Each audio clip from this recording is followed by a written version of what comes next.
Good morning, fresh days, fresh eyes. This is going to be another fantastic day. My first full day of fasting, it was actually kind of easy. Now, I'm not brand new to fasting. I've kind of played around with it for maybe a year.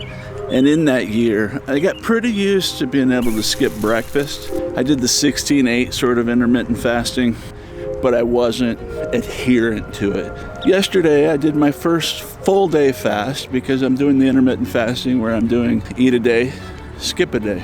If my last meal was at 10, and then I skip the whole next day, and I don't really plan to eat till noon because I see no reason to really kick up breakfast, other than if I feel I should be getting more protein in my diet, then maybe. My intent is to get out here, do my morning exercises, and then eat around noon.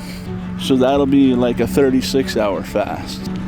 Now, as for the fasting thing, I really anticipated that it was going to be a lot more difficult than it was. You know, sometimes you get those hunger pains that are deep in your soul. Your DNA is screaming at you, and it hurts Yesterday, I was nervous. I didn't want to face that pain, and I was worried about it, to be frank. I was worried about it hitting me and striking me, and when would it occur? But at the same time, I just sort of was like, I think this may happen, and if it does, I'll be able to handle it. But the thing is, I never did. I never did become super hungry. It's fabulous. I sort of cruised right through, unscathed. And there was this gnawing underlying thing that wasn't actually hunger pain. It was like hunger boredom.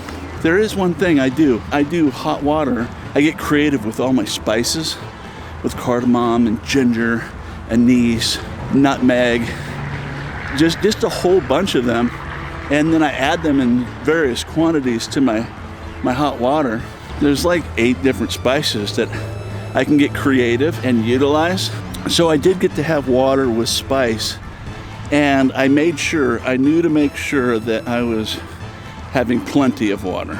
And I think that really served me well. And now I put this at the end because I don't want it to be a dominating factor. But I did sort of promise myself that I could go to an all-you-can-eat place after my son gets out of basketball practice today. A reward for fasting today is we're gonna go have some fried chicken and potatoes. Wait, I don't think that's the greatest way. Maybe it sets a bad precedent. I sort of bribed myself. And so that's what I'm doing today. Maybe I sailed through yesterday because I knew today was gonna be awesome. So maybe that's what was going on there. That's about it. I'm intermittent fasting. My fasting schedule is 1 day on, 1 day off. Super simple. And I cruised through the first day. And the problems that I thought might arise didn't materialize. And so fantastic. I'm excited. I'll keep sharing it with you. All right, cheers.